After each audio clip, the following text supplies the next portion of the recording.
Hello, ladies and gentlemen. Bowmaster619 here, and welcome back to the Night Ride. Now, I have done this type of live stream before in the past, at least 2 or 3 times. I don't know the exact number.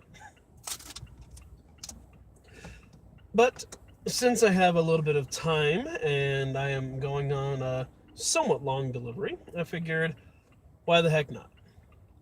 And just spot off a few ideas that I have thought of recently that are just mildly perplexing and, though morbid, a bit interesting, at least to me.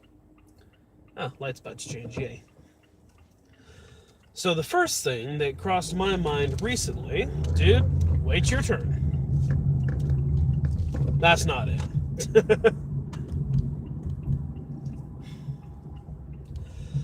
So, the other day, I was at work, and I was munching on some barbecue-flavored chicharrones, which, for anybody out there who doesn't know what chicharrones are, which I would honestly be a little bit surprised if you didn't, they're basically fried pork skin. Hello, Louisa Lewis. Nice to see you here. So I was munching on those. Hello, Alex. Nice to see you here as well. And a thought occurred to me. Now, through a few different TV shows and a little bit of my own personal research, I know that pork flesh, pig skin, well, maybe not pig skin. Hello, Mitch. I know that as far as anatomically speaking, pigs are very closely matched up to humans. That's why in certain shows, such as Deadliest Warrior, they test out different weapons on pig carcasses, because obviously the legal repercussions don't allow you to test out weapons on human carcasses. You know, this isn't feudal Japan after all. And that got me thinking. In the world of cannibalism, and again, like I said, this is a little bit morbid, would a person tan a human hide, or would they cook it up like pigskin? What's this? You said that and he tried to reply to you thinking you could hear him. Well done, sir. Well done. Where the heck did my hat go? There it is. Okay, I've just arrived at my destination. I'll be right back. But I will leave you with that thought. In the world of cannibals, do they tan the hide or do they eat it? Oh, you gotta be kidding. The bag's stuck in the door.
that took longer than I thought it would.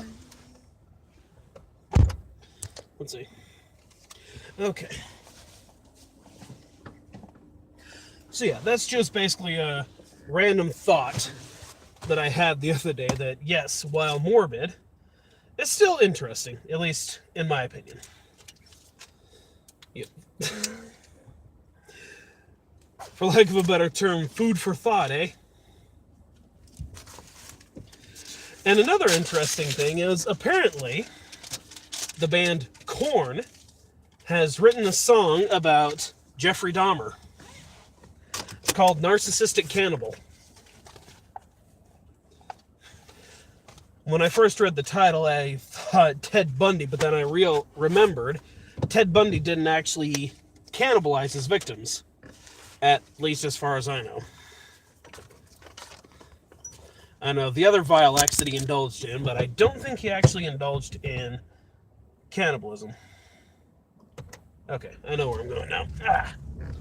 Okay, so now that I'm actually in the car, I can actually sit here and talk with you a while instead of wasting your time with a bunch of just darkness and no video. So I do apologize for that. That took much longer than I thought it would. The guy wasn't actually out there and ready to receive his pizza. They had to call him up from the basement or something like that. I don't know. But such is life when it comes to being a pizza delivery driver. Some people joke often that I should write a book called Memoirs of a Pizza Delivery Driver or Adventures of a Pizza Guy or something along that line. I mean, technically, I suppose I could start a series right here on YouTube called Adventures of a Pizza Guy, which I kind of do already, actually, if you think about it.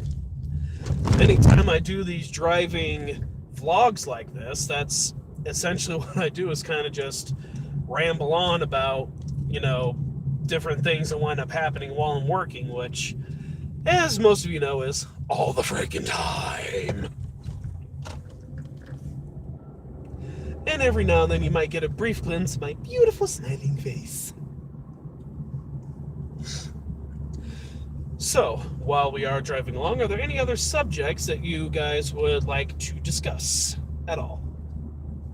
I mean, I would definitely like to change the subject to something a little bit more positive than deep-fried human skin.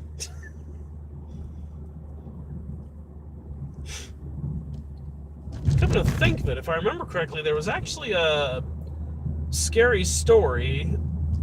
How many of you remember the book series, Scary Stories to Tell in the Dark? That was the biggest thing.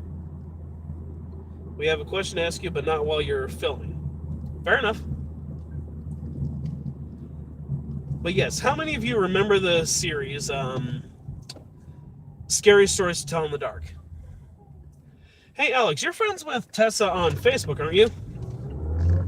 Why don't you send her a message real quick and see if we can get her into the live stream? I haven't gotten to chat with those guys in a while. Please and thank you. But anyway, I remember that book series was a huge thing back in middle school. Let's see. Okay.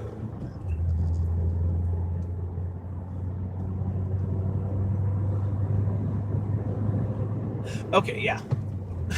Sorry, I keep jumping in between subjects here, and my train of thought is being derailed constantly. Anyway,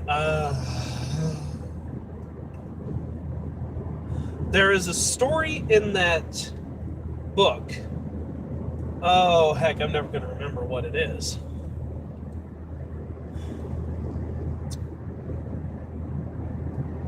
If I remember correctly, there's a group of friends that go up to a cabin every winter. I can't remember if it's specifically for hunting or if it has something to do with their occupation, but there's 3 of them. And they wind up building a full-sized mannequin. Well, maybe not necessarily a mannequin, but a full human-sized doll, like a big sack doll. And basically for like extra company, I guess, they essentially kind of do a castaway. But instead of actually being, instead of like treating him like a other companion, they kind of abuse him. They like dump drinks on him and punch him and call him names and things of that sort.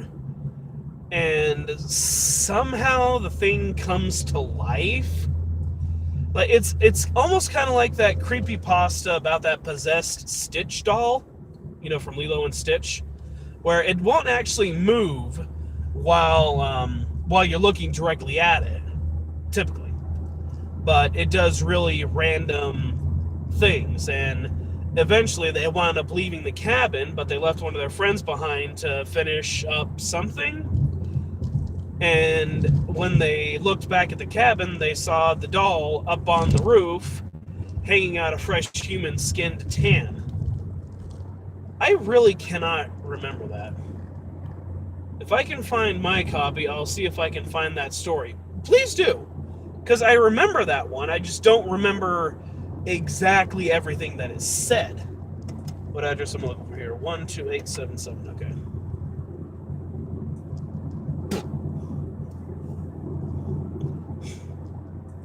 Oh, I see there's a third person. Hello, Tessa. I was hoping you'd be able to make it in. Thank you again, Alex, for messaging her.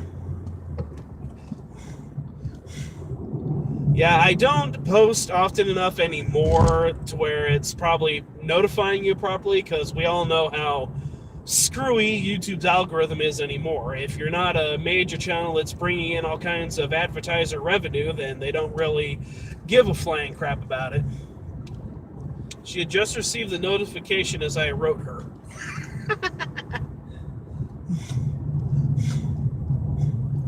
Well, fair enough. Yeah.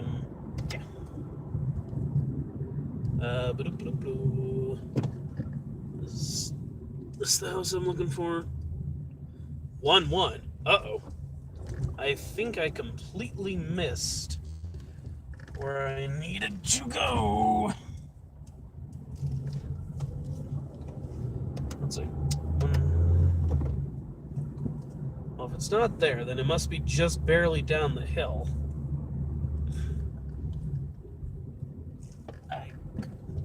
Huh? Wait a minute. Nope, that's not it. Okay, get my butt moving before I get hit by something.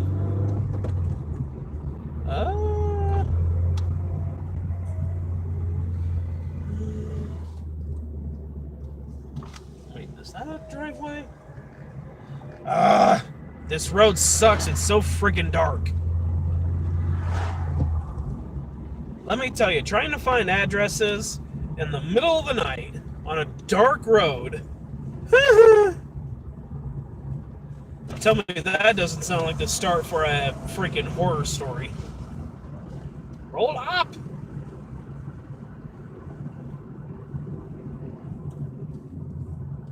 One. Wait. Oh, this must be way down at the start of the... I must have just passed it. What's the name on here?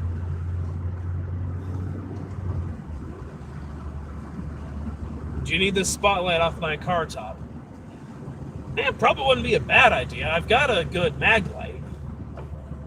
It's a smaller mag light, but it's a mag light, and anyone who knows me knows that I definitely enjoy mag lights' quality. Usually they're pretty good. I've had one mag light that kind of sucked, but then again, that was also partially my own fault. Okay, drive past me, please.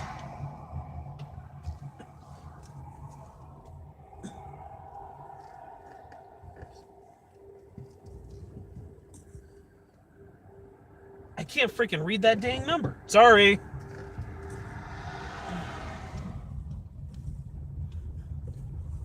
Dark roads are creepy, especially let there be a bit of fog involved. Yep.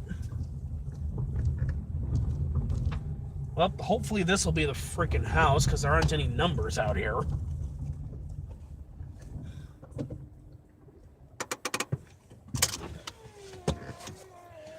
Okay, so once again, I will be back momentarily.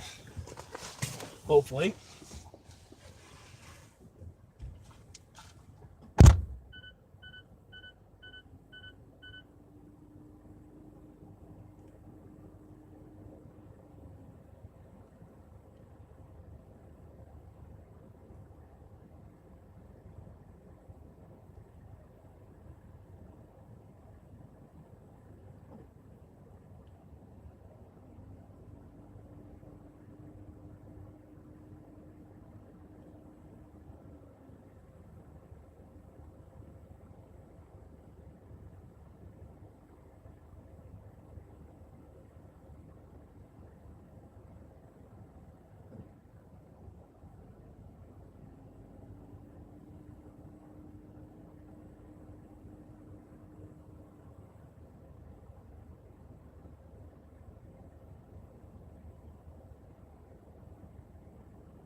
You should do a series for October detailing people's scariest moments. It's getting to be the best time of the year, Halloween. Yep, that's true. And if any of you remember last year, I did do a small series that I called Hump Day Horror Trivia. And it was a little game that I remember finding on Facebook, which is basically where you describe a horror movie in, I believe it was 5 words, and people had to try and guess what exactly the movie is. 1, 2, 8. It didn't seem to be a terribly popular series last year, unfortunately, so I wasn't sure if I should continue it this year, but who knows? And if you guys would like me to bring that series back, then I will definitely consider it. Oh, please be the address I'm looking for here. Yes! Oh my god. 12877. Finally!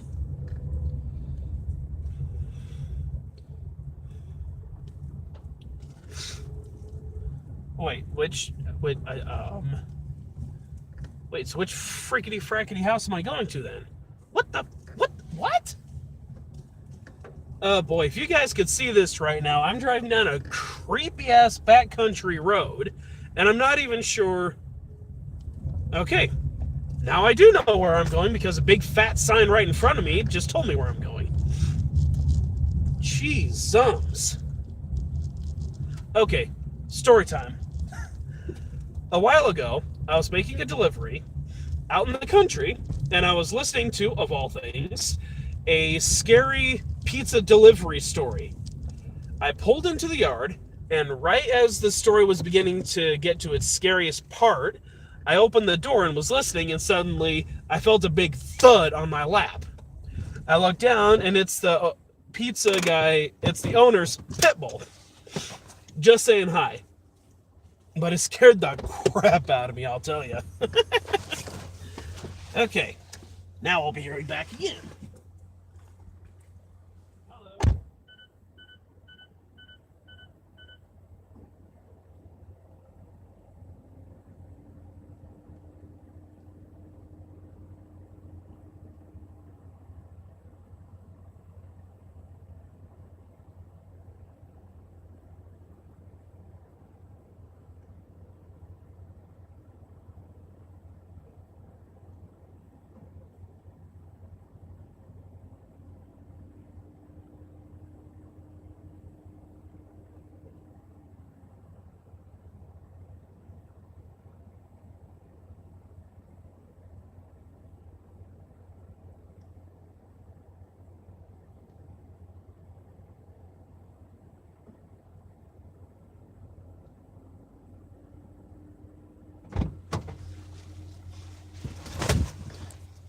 Here we go. I completely agree, Tessa. I wish you guys lived a little bit closer too. That would be awesome. But yes, going with what you mentioned, Alex, if we had a little bit of time, then I would gladly come over to do some filming for Hump Day Horror Trivia. Get some kind of a setup, like you said, make it all, look all creepy and Halloween-y and all kinds of good stuff like that. Unfortunately, it's expensive up here right now.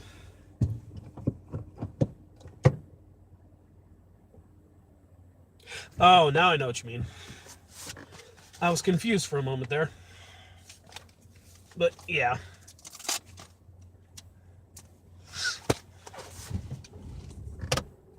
Turn the stinking light off so I can see where I'm going.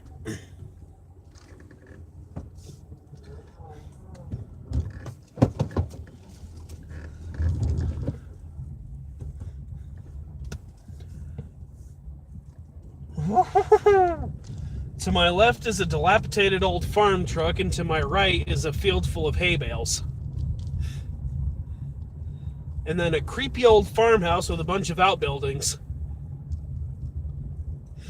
And two big stone grain silos silhouetted against the slight glow of the city. Not to mention, we're also right next to the Platte River, too, so got a whole mess of massive old trees sitting around here. And an oil rig.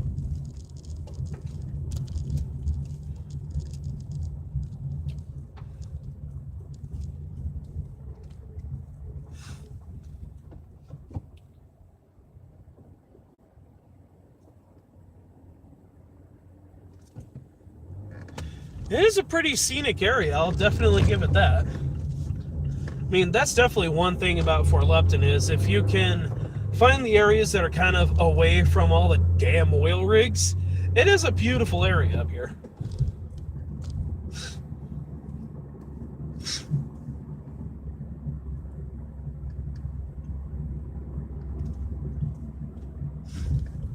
So, who is excited about some of the movies that are being released in October this year? I know I sure as heck am, because one of the ones that's being released is the revamp of Halloween. And I am definitely looking forward to that one.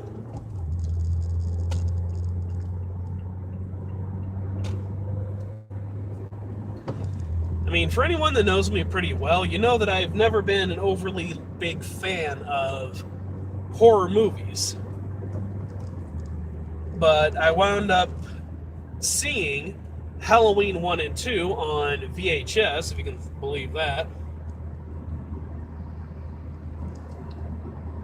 And, I was intrigued, I guess you could say, by them, because I wasn't exactly terribly old at the time that I wound up watching them.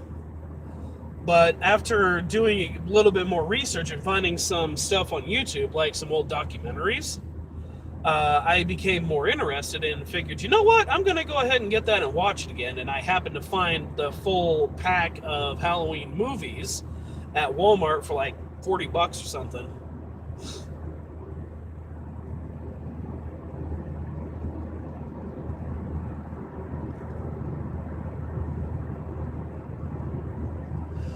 So I wound up getting the pack, and I wound up watching through most of the movies, because once it got to the Rob Zombie remake, that's where I really lost interest, because he completely freaking butchered it.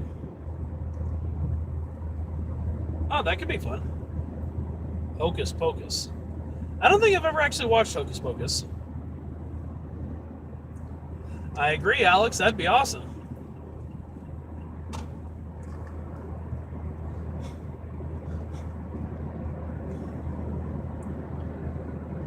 Try and set up a weekend to actually do some filming. That'd be sweet. Oh yeah.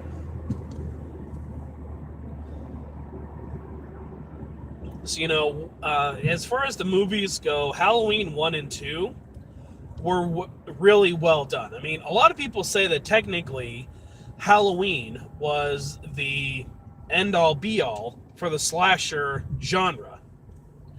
Essentially because it was one of the very first slashers, and it's the one that really kind of opened the door to what we know of today as slasher movies. You could kind of look at it almost, my face is red. You could look at it like the Star Wars of slasher movies. Because Star Wars completely changed how movies were made, and Halloween pretty much did the same thing in regards to horror films. Because if you can really look at it as before Halloween and after Halloween. Because before Halloween, you had the scary movies like Dracula, Wolfman, Frankenstein. They were more monster flick kind of things. There are a few more out there that are definitely disturbing for what they were at the time. No doubt about it. But then after Halloween, you have, of course, Michael Myers himself from Halloween, The Shape. And then you started getting new ones such as Jason Voorhees, Freddy Krueger, Chucky, even though I still don't see how in the hell a creepy-ass little doll is supposed to be scary.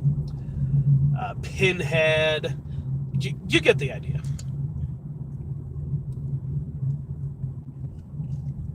Nosferatu, that's another one, yep.